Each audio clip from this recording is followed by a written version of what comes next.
जंगल में बारिश का समय था। प्यारी चिड़िया अपने घर पर बैठी हुई बेसन घोल रही थी। वह बारिश में गर्मा गर्म पकौड़े बना रही थी, अपनी बेटी खुशी और अपने पति पवन के लिए। बारिश के दिन भी प्यारी चिड़िया और उसके बच्चों के लिए बहुत अच्छे गुजरते थे, क्योंकि प्यारी चिड़िया का पति बहुत मेहनती था। वह हर वक्त मेहनत करता रहता, जिससे कि मुसीबत के समय में उन्हें किसी के सामने पंख ना फैलाना पड़े। इधर प्यारी चिड़िया किचन में पकौड़ियाँ तल रही थी, तरह तरह के पकौड़ियाँ बना रही थी कि वहीं दूसरी तरफ जंगल के गब्बू और गिन्नी दोनों बारिश में भीग रहे थे, क्योंकि उनका घर टूटकर नीचे गिर गया था। जंगल के वो दो आलसी कौवे थे जो कभी किसी की बात नहीं मानते थे। घर टूटा फूटा होने के बावजूद भी अपने आलस में अपने घर का मरम्मत तक नहीं करवाते थे। आज इस बारिश में बैठकर भीग रहे थे। दोनों बहुत परेशान थे। कब्बू जी, क्या करें, कुछ समझ नहीं आ रहा। जंगल के सभी पक्षियों ने हमसे कहा कि हम अपना घर मजबूत बना लें। आपसे मेहनत करने को कहा था। अगर आपने मेहनत कर लिया होता तो आज हम भी जंगल के सभी पक्षियों की तरह घर के अंदर बैठकर बारिश के नज़ारों का लुत्फ उठा रहे होते। अरे गिन्नी, तू परेशान क्यों होती है? तुझे बारिश के दिनों का लुत्फ अब उठाने को मिल रहा है। इस बारिश के समय में बारिश में भीगने का तो मजा ही कुछ और है। कुछ देर यहीं पर ही बैठी रह, बारिश रुक जाएगी तो फिर बना लेंगे अपना छोटा मोटा घोंसले का घर। गब्बू जी, ये बारिश कब रुकेगी ना कब? मुझे नहीं लगता कि ऐसी घनघोर बारिश कुछ समय बाद रुक जाएगी। हम दोनों को जंगल के पक्षियों की बात मान लेनी चाहिए थी। चलो किसी से जाकर मदद मांगते हैं। जंगल के सभी पक्षी बहुत भोले वाले हैं, वह हमारी मदद जरूर करेंगे। नहीं गिन्नी, मुझे नहीं लगता, क्योंकि जंगल के सभी पक्षियों ने हमसे आकर बार बार कहा कि हमने अपना घर अभी तक बनाया नहीं, हमें अपना घर बना लेना चाहिए। पर हमने तो उल्टा उन्हें जवाब दिया था, और आज हम इस तरह से उनके घर पर जाएंगे। कोई मदद नहीं करेगा हमारा, मैं नहीं जाऊंगा। दोनों के दोनों बारिश में उसी जगह पर बैठकर भीगते रहे। काफी समय गुजर जाने के बावजूद भी बारिश नहीं रुका। दोनों को थक हार कर उस जगह से उड़ान लगाते हुए मदद की गुहार के लिए जंगल के पक्षियों के पास जाना पड़ा। दोनों के दोनों सबसे पहले सादगी चिड़िया के घर पर पहुंचे, जो कि उनके घर से बहुत पास था। अरे कव्वो, तुम दोनों हमारे घर के बाहर इस तरह से हमारे घर के बाहर क्यों आए हो? वो भी ऐसी बारिश में? जाओ जाओ, अपने घर के अंदर रहो। सादगी बहन, हमारा घर तो टूट गया है। हम यहाँ तुमसे मदद मांगने आए हैं। हमसे बहुत बड़ी गलती हुई कि हमने तुम्हारी बात नहीं मानी। हम दोनों को मिलकर अपना घर मजबूत बना लेना था, पर अब तो वो होने से रहा। बारिश भी इतनी तेज हो रही है। जैसे ही बारिश रुकेगी हम दोनों अपना घर बना लेंगे। पर आज रात के लिए अगर तुम हमें अपने घर के अंदर रख लेती तो बहुत अच्छा होता।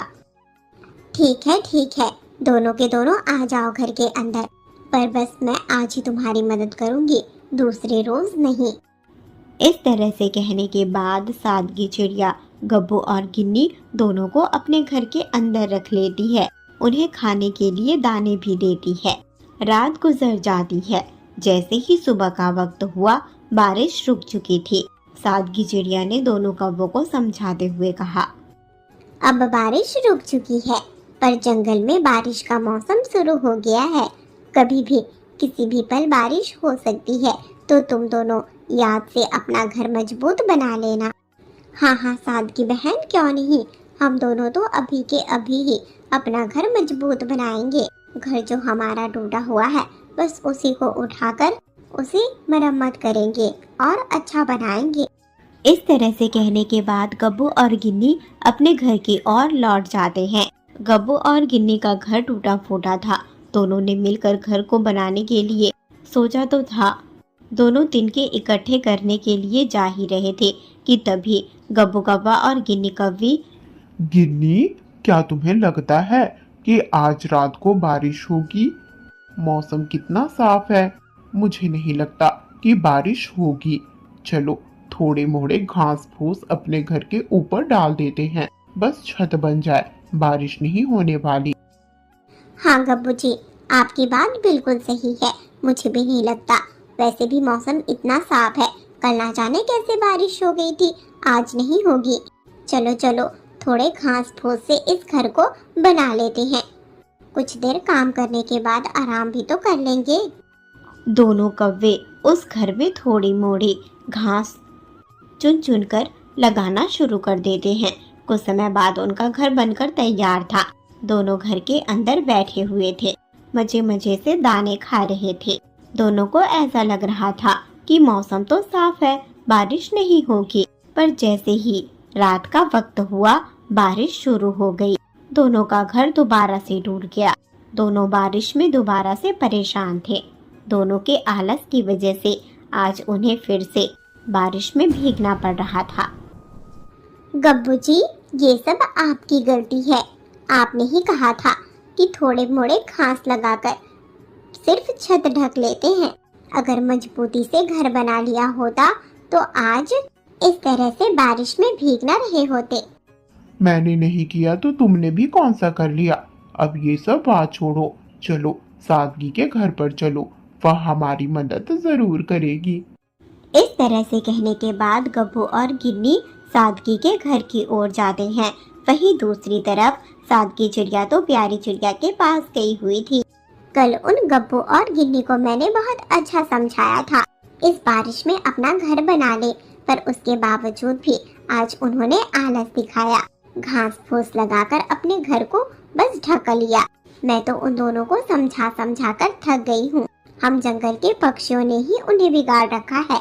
जब भी मदद के लिए आते हैं हम उनकी मदद कर देते हैं। इसी वजह से तो उन्हें किसी भी चीज की कोई कद्र नहीं है।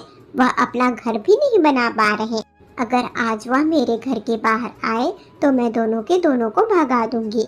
एक बार ऐसा करना ही पड़ेगा ताकि उन्हें सबक मिले। हाँ सादगी बहन, वह तो मेरे घर पर भी आएंगे, पर मैं भी इस बार उनकी मदद नहीं करूंगी।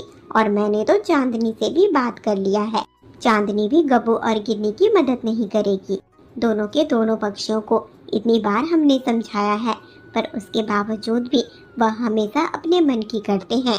अगर अपना मजबूत घर बना नहीं सकते तो उन्हें खुले आसमान में ही सारे मौसम का सामना करना चाहिए।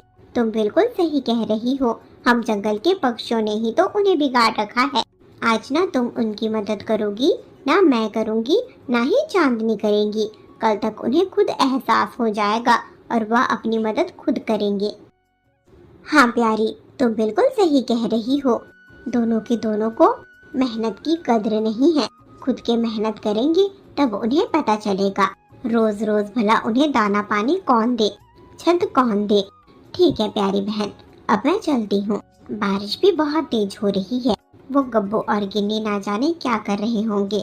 आते वक्त देखा था मैंने, दोनों के दोनों बारिश में बैठे हुए थे, ना जाने कौन सी बातें कर रहे थे। इस तरह से दोनों चिड़िया आपस में बातें कर रही थी। कुछ समय बाद ही सादगी चिड़िया वहाँ से अपने घर के लिए निकल जाती है। गब्बू और गिन्नी तो वहाँ पहले से ही मौजूद थे। जैसे ही सादगी चिड़िया वहाँ पर आ गई, गब्बू और गिन्नी ने दोबारा से सादगी से मदद मांगी। मैं इस बार तुम दोनों की कोई मदद नहीं करूंगी। मैंने कल ही तुम्हें यह बात बहुत अच्छी तरह से समझा दिया था कि मैं सिर्फ आज रात के लिए मदद कर रही हूँ। कल तब तुम दोनों अपना घर मजबूत बना लेना, पर उसके बावजूद भी तुम दोनों आलसी कौवे अपना घर नहीं बनाते। जब भी मौसम खराब होता है तब मदद के लिए पहुँच जाते हो। मैं तुम्हारी कोई मदद नहीं करूँगी, जाओ यहाँ से। क्या सादगी बहन, इतना गुरूर? मैंने तो सोचा नहीं था कि तुम इतने गुरूर में बात करोगी। रिश्ते सहेली के नाते चले आते हैं, अब से कोई दोस्त नहीं हो तुम मेरी। चलो गब्बू जी, यहाँ से चलो। जहाँ इज्जत ना मिले वहाँ ठहरना ठीक नहीं। चलो यहाँ से, अब से इस सादगी के साथ मुझे कोई रिश्ता नहीं रखना। हाँ गिन्नी, तुम बिल्कुल सही कह रही हो। इस सादगी का घमंड तो साफ देखते ही नजर आ रहा है। मैं तो इस बारिश में भीग लूंगा, पर आज के बाद इस सादगी चिड़िया के पास नहीं आऊंगा मदद के लिए। इस तरह से कहने के बाद गब्बू और गिन्नी उड़ान लगाते हैं और उड़ान लगाते हुए मिठू के घर पर जाते हैं, जहाँ पर चांदनी मिठू ने दरवाजा खोला था। गब्बू और गिन्नी चांदनी मिठू से मदद मांग रहे थे, पर चांदनी मिठू भी उनकी कोई मदद करने के लिए तैयार नहीं होती, क्योंकि आज तो जंगल के सभी पक्षियों ने आपस में डिसाइड कर रखा था कि कोई भी गब्बू और गिन्नी की मदद नहीं करेंगे। गब्बू और गिन्नी को चांदनी के घर पर से भी खाली पंख ही वापस आना पड़ता है। अब दोनों कौवे प्यारी चिड़िया के घर पर जाते हैं। प्यारी बहन, जंगल के सभी पक्षियों में बहुत घमंड आ गया है। सादगी चिड़िया, यहाँ तक कि चांदनी तोती, दोनों के दोनों ने हम दोनों की कोई मदद नहीं की। बारिश में हमारा घर टूट गया है, उसके बावजूद भी कोई हमारी मदद नहीं कर रहा। हम जंगल के सभी पक्षी एक दूसरे के साथ मिलजुल कर रहते हैं, साथ दाना लेने जाते हैं, साथ पानी पीने जाते हैं। उसके बावजूद भी जंगल का कोई पक्षी हमारी मदद के लिए तैयार नहीं हुआ। तुम ही बताओ, ऐसा करना क्या ठीक है? हाँ गिन्नी, ऐसा करना ठीक है। भले ही तुम साथ दाना लेने जाती हो, पर तुम दाना खुद के लिए लाती हो, ना कि दूसरे पक्षियों के लिए। भले ही तुम साथ में पानी पीने जाती हो, पर पानी खुद के लिए पीती हो, ना कि दूसरे पक्षियों के लिए। उसी तरह से तुम्हें अपना घर भी खुद ही बना लेना चाहिए, ना कि दूसरे पक्षियों के घरों में मुसीबत के समय में हर दिन आश्रय के लिए जाना चाहिए। कोई एक रोज ही मदद करता है, हर रोज नहीं। सादगी ने तुम दोनों को समझाया था कि अपना घर मजबूत बना लो। पूरे दिन का समय था, तुम दोनों चाहते तो अपना घर बना सकते थे, पर उसके बावजूद भी तुम दोनों ने ऐसा नहीं किया। अपने आलस की वजह से ही आज तुम्हारी यह हालत है। अपनी हालत के जिम्मेदार दूसरे पक्षियों को मत बनाओ, तुम खुद अपनी हालत की जिम्मेदार हो। और अगर तुम मेरे घर पर भी मदद के लिए आई हो तो मैं तुम्हारी कोई मदद नहीं करूंगी। तुम दोनों यहाँ से चले जाओ। प्यारी चिड़िया ने भी गब्बू और गिन्नी की कोई मदद नहीं की। वह पूरा दिन गब्बू और गिन्नी का पेड़ की डाली पर ही गुजरा, जहाँ पर वह दोनों भीग रहे थे। दोनों बहुत परेशान थे। एक नजर वह आसमान की ओर देखते और आसमान में देखते हुए दिल से दुआ करते कि बारिश रुक जाए, पर बारिश कहाँ रुकने वाली थी। लगातार रात भर बारिश होती रहती है। गब्बू और गिन्नी बारिश में भीग रहे थे। इधर प्यारी चिड़िया का पति प्यारी से कहता है, प्यारी, तुमने ऐसा क्यों किया? क्या हो जाता अगर गब्बू और गिन्नी की मदद कर देती? दोनों की दोनों बारिश में भीग रहे होंगे। क्या ऐसा करना सही है? हम जंगल के सभी पक्षी एक दूसरे के साथ मिलजुल कर रहते हैं। मुसीबत के वक्त में हमारा मदद करना फर्ज बनता है। तुमने आज बहुत गलत किया। पवन जी, मुसीबत के वक्त में मदद करना सही बात है, पर जब मुसीबत जानबूझकर मोड़ ली जाए तब मदद करना मूर्खता होती है। गब्बू और गिन्नी की आज जो हालत है उसके जिम्मेदार वो दोनों खुद हैं। कल तक उन्हें समझ आ जाएगा, और समझ आ गया तो वह भी हमारी तरह मजबूत घर बना लेंगे। हम सब ने यही सोचकर ही दोनों की मदद नहीं की। जब मुसीबत पड़ेगी तभी उन्हें सही सबक मिलेगा। इस तरह से प्यारी चिड़िया अपने पति पवन से कहती है। इधर गब्बू और गिन्नी तो बारिश में भीग रहे थे, परेशान हो रहे थे। जैसे तैसे रात गुजरती है, सुबह का वक्त होता है। गब्बू और गिन्नी को अच्छा सबक मिल गया था। दोनों ने मेहनत किया। सुबह से शाम तक के मेहनत में उन्होंने अपना घर बनाकर तैयार कर लिया, और अब उन्हें बारिश की भी कोई परेशानी नहीं थी। बारिश में भी वह अपने घर के अंदर आराम से रहते। हेलो फ्रेंड्स, तो कैसी लगी आपको आज की कहानी? कमेंट में ज़रूर बताना। क्या गब्बू और गिन्नी के साथ जंगल के सभी पक्षियों ने जो किया वह सही था या गलत था? आपकी क्या राय है? कमेंट में ज़रूर बताना।